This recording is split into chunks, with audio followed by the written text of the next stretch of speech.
A very warm welcome to this Sunday's game. This is the small ball edition. I'm Alan Moore, the PRO for Gaelic Games Europe. And as Europe begins to go outdoors again, of course, spring is starting to be sprung across the continent. And of course, while a lot of people are thinking, okay, Gaelic football, that's what we all want to play. But at GGE, we're trying to get people to look at the small ball because that's actually where the real action is at. And that's what we're going to focus on for the next little while. And we have two terrific guests. They are our code officers for hurling and for Camogie. Very warm welcome to Desmond Treacy and to Meadhbh Bolger. Welcome, guys. And first of all, in Brussels, Meadhbh, because of course, ladies first, what's the weather like at the moment? Oh, the weather is grey, misty. I think the air pollution is probably terrible. Yeah, it's not great at this time of year. But we're back training. We went back training last week, so that's okay. That's not bad. Get outside in the cold weather anyway. That's good. And Desmond, okay, now you're in, I get it right, in Copenhagen. What's the weather like there? Last weekend they had to cancel training because of a storm, but next weekend we're back in action, and yeah, it's going to be all guns blazing then. So, well, I'm going to say it's at the moment in Moscow right now. It's minus 12 and snow outside. So but that's normal. As Desmond and I were speaking earlier on, that's not a bother. That is not a bother.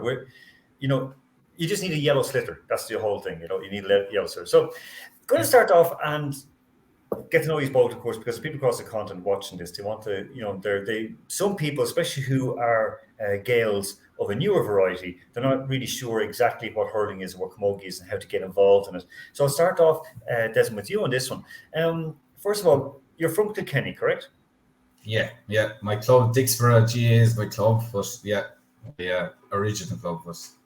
And what took you up? Because at first you were in Oslo for a while, and then now down in Denmark. What took you across that up into the Viking land? Well, my fiance got a job in Oslo Met in a university up there, so that's what brought us up to Norway. And then I was playing with the GA team, Oslo GA, and they were mainly a football team. And then I met up at a tournament with John Carl from Malmo, and he was part of a hurling team from the whole of Scandinavia, which is the Viking Gaels. So then that got me into the hurling side of things. And then we started going to European tournaments, and that's where it started from there, from getting into the hurling side of things in Scandinavia. And then when I moved down to Copenhagen last Christmas, just continue on with the hurling, and then just being involved in playing football as well in the club, and just making friends, and which tell us now honestly, which is less boring, Oslo or Copenhagen? Nature in Norway is brilliant, and skiing is brilliant, but the Irish community is scaled down, is a lot smaller. So that's the only big difference. Like it's a big city, mentality in Copenhagen, and there's just more people and more things to do. But there's nature-wise, you have to. Well, I'm not going to diss Denmark, but you have to go to Sweden to get any snow, at this time of year. So yeah. Okay. don't dig yourself into any trouble there. No. I'm gonna get in loads of trouble now. But the sports is fantastic. The facilities are amazing here. We have AstroTurf, and we have indoor, and we've got a massive facility for playing hurling or playing for the sports in the summer. So we're set here in Copenhagen for those things. So and the nightlife is for when people come to tournaments, there's plenty to do after all the tournaments. So. Well, so that's almost as important as going to a tournament itself. But the third half, as they call it in rugby. Meadhbh, now I know you're from Dublin. You're from the north side, the same as myself. Your club is Vincent's. What took you out to Brussels? It wasn't just the chocolates and the waffles.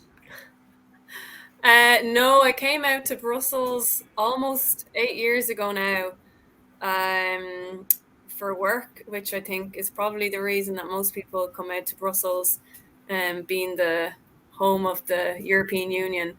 That's where most people work in the EU institutions or something related to them. So I work in an NGO, kind of as a lobbyist on environmental policies in the EU. So that's what took me to Brussels almost 8 years ago. When I first arrived, I had sprained my ankle a couple of weeks before, I remember. So I didn't initially look for the club and to play camogie, but then I play Irish music as well, and I was at a trad session a couple of months in, and one of the guys there told me about the club. So yeah, I got involved then and have been active since. In that, I'll just with you, Meadhbh, how did joining a GAA club in Europe help you settle into your new surroundings? Oh yeah, it's amazing. I think most of my friends now are from the GAA club. There's such a strong community, like social wise, sports wise, helping each other out, like looking for if new people arrive, accommodation, even small things like if people are moving house or moving home, or looking for help with anything. I think there's help straight away within the community. And there's always a crowd up for, like, even actually with the Camogie and football girls in our club, Belgium, we have a book club now. So it kind of extends even beyond sport, the circles. So it's brilliant. Yeah, I mean, you mentioned you came from trad and then across in, so it's kind of that like lovely blend. Desmond, I mean, you moved from one club to another, so I mean, how has GAA helped you to sort of like, grow? Yeah, well, it's integration as well. Like kind of in like the clubs are in Scandinavia anyway, and I think from all over Europe, it's like there's connection into local communities in some ways. It's like you're not. It's not just like a load of Irish people. It's like it's blended. Like so you meet locals as part of it as well. It's not like you're just like meeting up with a whole other crowd of Irish people as you're there. So that's the one thing I got from Oslo and from here is that like you meet new people from all over and as well as having the familiarity of like the Irish scene as well, and yeah, so that's why that's what I get out of it as such. And then there's other things like I've worked here as well as like in construction, it's like there's different ways of doing things, and traveling to different parts of the world is like new experiences, new career opportunities. So it all blends together, and the connections as well. Like it's kind of cool. And what they did a lot of now, I won't say just Irish people, because a lot of non-Irish who took up sports, non-Irish natives who took up Gaelic games, they find that it sort of makes it easier for them, sort of like they find their place, because in Europe especially, many people I spoke with that after a certain age, basically there's there's very limited sports available. But then they kind of can go into Gaelic games and can go by. For example, just with Gaelic football, they can play basketball or volleyball or football and then do it. How does that say work with Camogie and hurling? I mean, are there transferable sports and transferable skills that can help people to adapt? Maybe I'll ask you to adapt with you first. We've got huge numbers. Actually, I'd say 70% at least of our team in Belgium anyway never played camogie before, aren't from Ireland, or played a small bit when they were younger. So the majority of the team is really just coming to afresh. We've got a few non-Irish players who come from the hockey scene, and they're always they're always quite handy at picking it up. And then we've got some who transfer over, some girls from Ireland who play football and want to try camogie, but were never in Ireland. It's kind of seen, if you don't pick it up when you're a child, then it's a bit difficult to start. I mean, I think it's changing a bit more now in Ireland as well, but definitely it's so welcoming and so easy just to pick it up in Europe. So I'd say hockey mainly for outside of Ireland, and then transfers from Gaelic football from Irish girls. Now, of course, the hockey that she's talking about there, now, Des, is the one on grass, not the proper hockey, not the real hockey, which Yeah, is like played. ice hockey. Yeah, and actually, I'd even go one further. I'd say bandy as well, which is a real. Oh, there's in a bandy. Yeah, that's Exactly. also. And Yeah, the which kids is in basically like field hockey played on a soccer pitch with very little padding, and Oh. it's unbelievably good. It's very fast. It's always seen, for example, as the national sport of Finland and national sport of Russia because it's that kind of Nordic region. As for hurling, I mean, we remember when we were being coached as kids, people would always say, "Well, I was always coached. If I'm right-handed, put your right hand on top of a hurl." Now people have changed it around, and it's sort Yeah. of more fluid. And when I started coaching kids when I was obviously in the late 20s and started coaching kids, we were given directives and coaching courses. No, don't try to put that on them. Let them choose their hand. Would that help, for example, in getting adults involved in hurling? I think, well, I'm of the mind that like whatever works for you. If you're going to confuse yourself with your coordination by trying to do something that's not natural, I wouldn't be for. But that's just my personal opinion. There's a lot of people who believe that, like, you should be taught a certain way, but you can build strength in other ways as well. So, but yeah, sorry, just get back to the question. Yeah, that was. Yeah, it's like, I think that there's no one particular way of that you have to be so rigid to do such a thing, but there's many ways to learn all the 5 core skills, and yeah, you should teach certain things a certain way. But when it comes to like your hand position and stuff like that, I don't think like golf has particular, the golf thing has particular thing. If strong on the left and the right, I think it's like, yeah, you need to be ambidextrous when it comes to hurling and camogie, in my mind. So picking a side and being dominant on one, for me, I didn't even get onto the school team back in the day if I was like dominant on one side. So yeah. That's it. It was funny because when I got older, when I came back to hurling after a few years away, fellas were telling me, catch the ball with your right hand, which I would never take my hand off the top of the hurl. And all of a sudden I hold the hurl with my left and catch my right hand and bring it. It was so much easier. It was genuinely so much easier. Yeah, when it comes to like, it's all about protecting yourself while playing the game. So like I was always say, if you're catching a ball in the air, you put a hurl up behind your hand. Behind your hand, exactly. Yeah. And like nowadays, you see like modern game as in past the noughties and past the 90s, you see people with gloves and stuff like that. But yeah, you still need to be using some protection, especially when you're going into tackles. You need to get right beside the other person. And that's when the training comes in, protecting. And like when people see it online, they see like, clips of like the fastest game on grass and they think, God, it's violent, it's dangerous. It's like, all that. But just to training and going to like being taught properly of how to safely play the sports, that's when, you can be confident in, enjoying the sport as well. Like, you wear your helmet going to tournaments and actually training and everything. Learning how to be ergonomical, bending your back, bending your knees properly as well as you go down, to pick up the ball.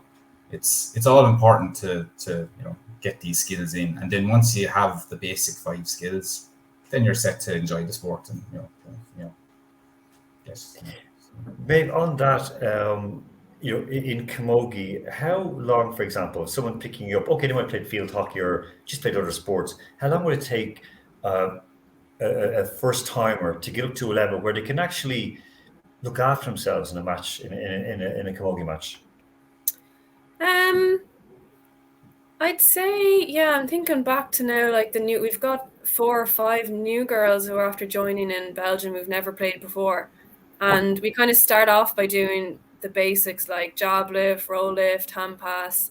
I think the striking is always the most difficult. Even it takes years to like really be able to properly strike. But for the basics, yeah, if you're training twice a week, even once a week for a month, I'd say like, yeah, you're ready to go. Usually the girls kind of come into the games and training after 2 or 3 training sessions, and then they'll join the games. And yeah, at the start, there's always kind of mistakes, throwing the ball in a panic or taking too many steps or picking up the ball off the ground by mistake. And that takes, maybe another couple of sessions to get used to. but pretty quick you can get into it, especially if you've played sports before. I think really helps. There's in the Nordics, how many non-Irish, like non-Irish born, have been taken up the game, and how difficult was it to get them like lads involved? Like in different clubs in different cities, there's like a mix. So like in, let's say in Helsinki, you've got a large local community and only a few Irish born involved.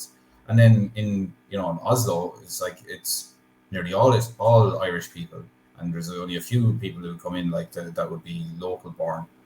And Copenhagen is kind of a split. It's got like, I'd say it's like a 1/3, 2/3 split of 2/3 Irish and 1/3 local. But then you got like all over Europe, all different parts of Darmstadt in Germany. That's like 100% German, and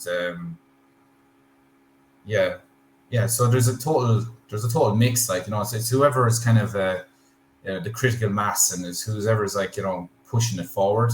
Then it just grows in that way, and you get groups of friends, groups of people that come together, and that kind of sets the tone.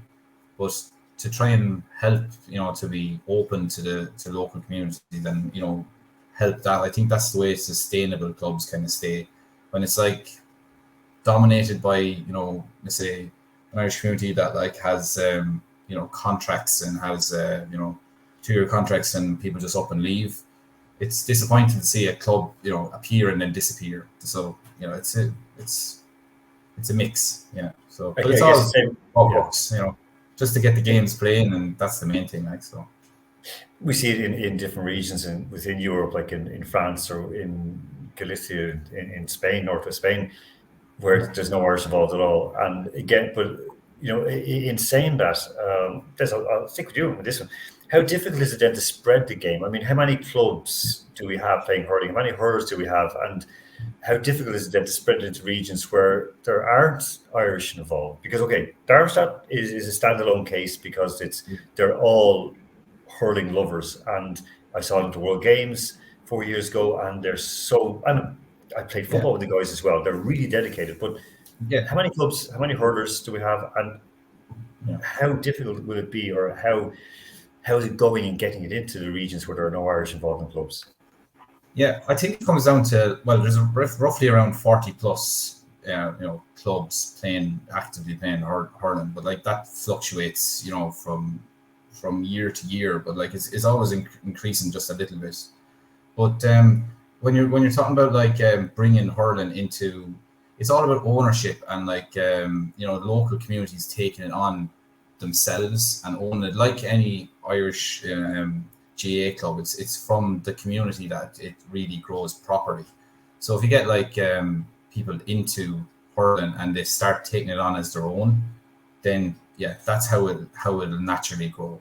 Like bringing it in as a kind of a foreign sport, and like as like try this out, and from what I've heard and from different people in different regions, you can try it out, and then it's like, that's just another sport that I've played like any other of the 10 sports.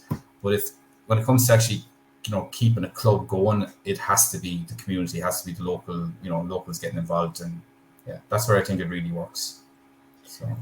Same question for you, mate. How many camogies do we have? How many clubs are playing camogie? And how can we get camogie? How can we get hurls into more like girls' hands? For camogie in Europe, it's as strong as it has ever been, but at the same time there is a long way to go and potential for much more. I think at the moment, like hurling, it fluctuates, but there's 15 or so clubs who'd play camogie. They wouldn't have, for example, last year I think we had about 73 camogie players at the finals, the Pan-European finals in Amsterdam, which is brilliant. But at the same time, it was only a couple of clubs were able to fill full teams, and full teams for camogie in Europe is 7 or 9 aside. So that's definitely something to work on, and that's down to kind of, like Des was saying, recruiting really a local base. I think we're very lucky in Belgium. We have by far the biggest numbers for Camogie and always fill 2 teams. But we're lucky in Brussels with the strong Irish base because of the EU. But we definitely have, like I mentioned at the start, about half the team are from other countries and kind of based in Brussels long term. So I think that's something in my role as well of Camogie officer, to work on other clubs to really, okay, how can we up the recruitment, especially of local people, and that's something that will then keep the club going long term.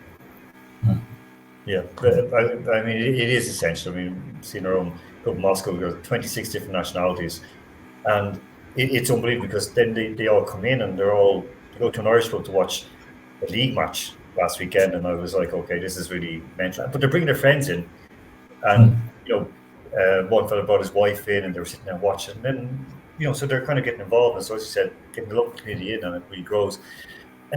Before we wrap up on this, I want to ask you both a couple of short questions. I know, Maeve, we've gone very far away from what I said that we're going to discuss, but we've actually discussed everything that I said we discussed, but not as rigid as it was going to be. So maybe stick with you on this. What do you need?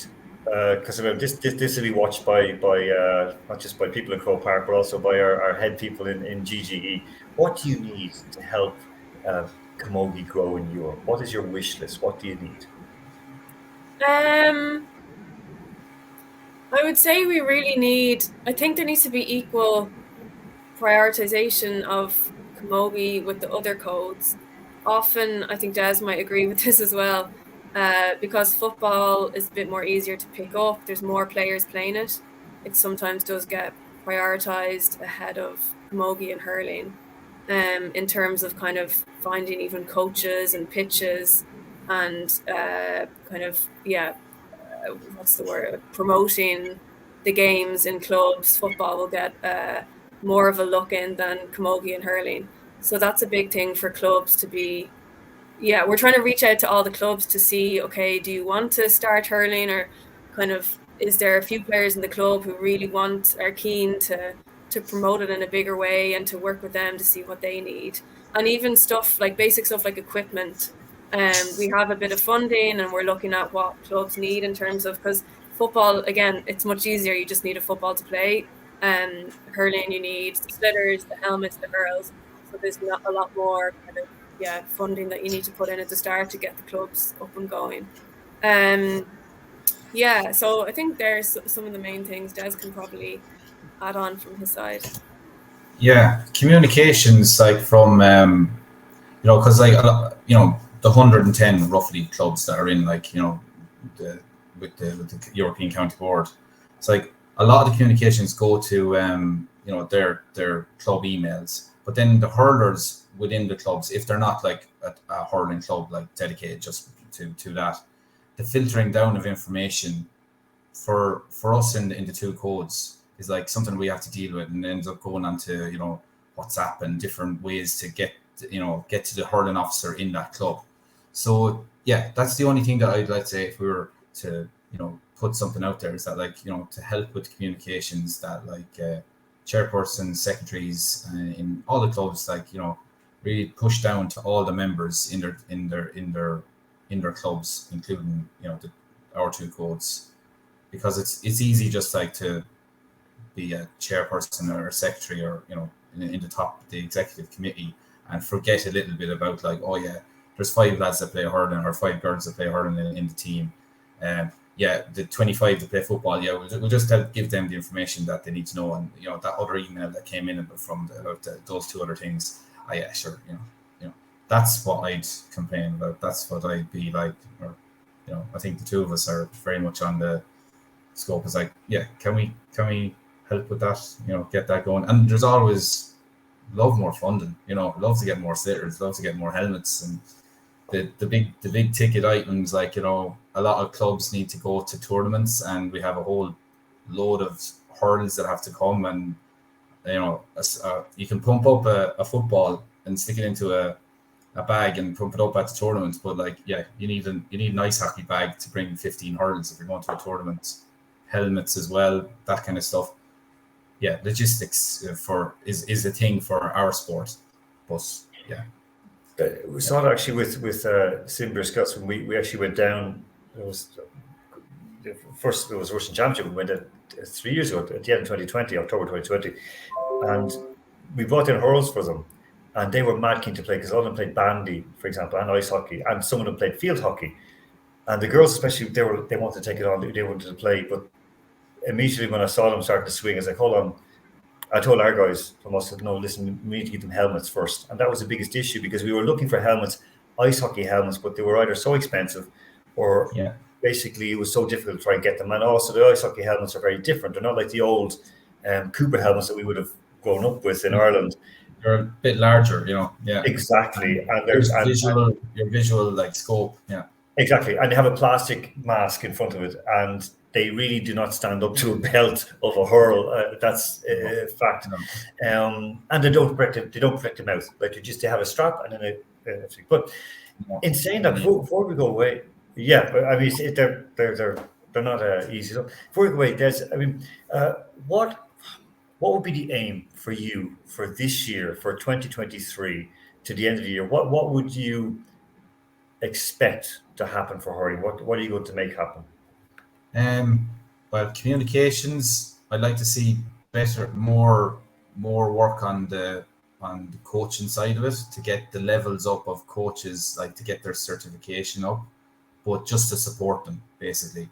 That's the main thing. Try to get equipment out to as many clubs and that are going to use them, that they're not just going to be thrown in the corner, that they're going to be given out to people who are going to use them, and just get the tournaments for next year sorted out and like fixed so that people know in January that they can plan their year ahead for their clubs. Not that I know it's a difficult thing for the CCC to organise, but for next year I'd love to see an early calendar set out from the county board to the clubs. For me, and for me, I think she would agree with me on that we would love to see the hurling calendar set, and not just the pan-Europeans, the 15s. I know next year we won't have the World Games in the mix, so it might be a little bit easier. But to get both of those kind of early set, that would be a gift, for us to see that happen. And for all the club reps, they're all like asking us like, when can we put our, sign our forms to, host the tournament? We don't have the full dates yet. That's frustrating for us, but I won't go on any further about it. So. Maybe it's up to you then. What do you want to happen at the end of the year? What are you planning to do? I definitely echo Des there on the calendar, having I think for even just organisation and funding for people, it's expensive. So the sooner the weekends are set in place and people can book tickets and accommodation, the better. And then also on the coaching and equipment. And for Camogie specifically, I'd love to see, at least 4 or 5 clubs being able to bring full teams to at least 2 or 3 tournaments this year. That would be brilliant. Because like I said, a lot of there was lots of Camogie players, but kind of clubs had to amalgamate because they didn't have enough. There was kind of 3 or 4 players from different clubs and they had to join together. So it'd be brilliant to see, clubs kind of upping and being able to bring full teams. And that means, of course, more recruitment and retention of players. So I'm hoping to talk more with the Camogie representatives across the clubs on what works. Like, I don't know, in Belgium, for example, we kind of have a bring a friend along night, and then somebody brings a friend from work or from somewhere, mostly who's never played Camogie, and half of them end up staying and they're still in the club. So sharing ideas like that across us and increasing the number of Camogie players is really a priority, as well as the other things Des mentioned. Okay, no, again, and I will say with communication, I will just have to say it, Des was in contact straight away with me about what do we need for hurling as well, which is the first time ever, and it's not a knock on anybody else, any other code officer or anybody else. It was basically, do you need hurls kit? How can we help and what can we do? That's a huge thing, because immediately when I brought it back, for example, to the committee, they were like, wait, we can actually get stuff. We can get some helmets. We can actually start it. It was a boost. It was something great. A couple of small little things. I just want to add this in. Des, you can tell us about this, the coaching workshop. Yeah. So basically, Mickey Quinn he's full-time employee of Crow Park, and this is what I've started off with, basically my local region, and I was like, I'd like to see this type of thing going into every other region, as soon as possible. As you know, I'm basically going to figure it out with the coaching officer and into the future, that this would be brilliant to support all the regions and all the clubs eventually. So just to help them out with coaching and upskilling from whatever level, because right now I've got level 1, but there's some people don't have foundation level, and I want to progress as well onto a tutor level eventually, so that I could go and help do what Mickey Quinn is doing right now, but just locally in Europe. So just to help with that progression on in Europe, that would be, that's just one example of in March we want to have that workshop and just get all the local coaches in that can, and anybody that can travel. I know it's very not that far away, but once we can get it to more organization, we can get that we can have more time ahead, and see that in maybe June, July, there's going to be another one in another region, and then people can actually organize themselves to hit that one. But that's, you can go to it's pro.nordics.europe@ga.ie to register more about it. Yeah. Maybe before we speak to you, there's one thing that I do have to play now. So you sit back and relax just for a moment. This is taking Puck Fodder to the Forest.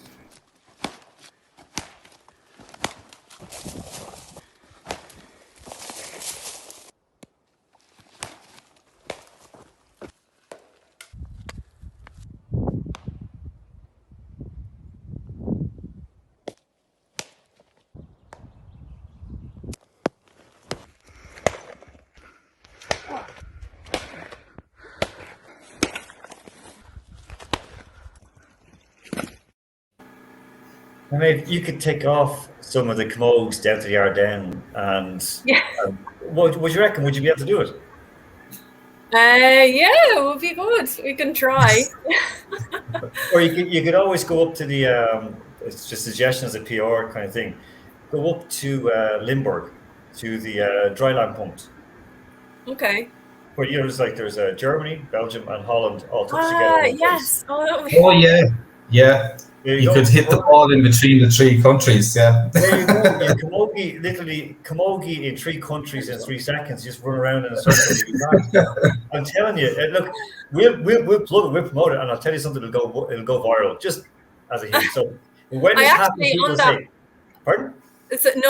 You're on that note. I also wanted to mention that where there's a Camogie Europe Instagram page. I think it's Europe _Camogie, and it was very active a few years ago during the previous World Games back 3-4 years ago, and then it kind of became but I'm going to revive that, so there's about 800 followers.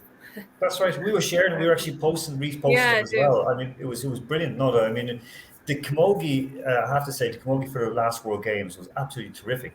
The promos being done, the interaction was very, very good. So I think we can grow it, especially towards the World Games as well. So on that note, I hope you'll come back on again, sort of later on in the year to have a chat, so we can sort of see where we've gone from here to there. And most importantly, just to keep doing the great work. I know maybe you're new-ish into the role, but you've been a long time with the sport in Europe.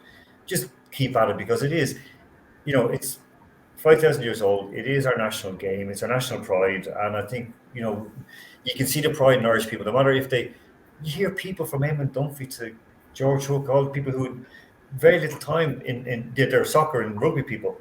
But when they talk about hurling, it's something special. So, keep up the brilliant work, and thank you very, very much. And good luck in Copenhagen, and good luck in Brussels as well. Thanks, Alan. Thank you. Okay. Thanks, Alan. Thanks very much. Thank you, guys. Okay, so folks, we're going to wrap up tonight, and hope you all have a lovely week ahead.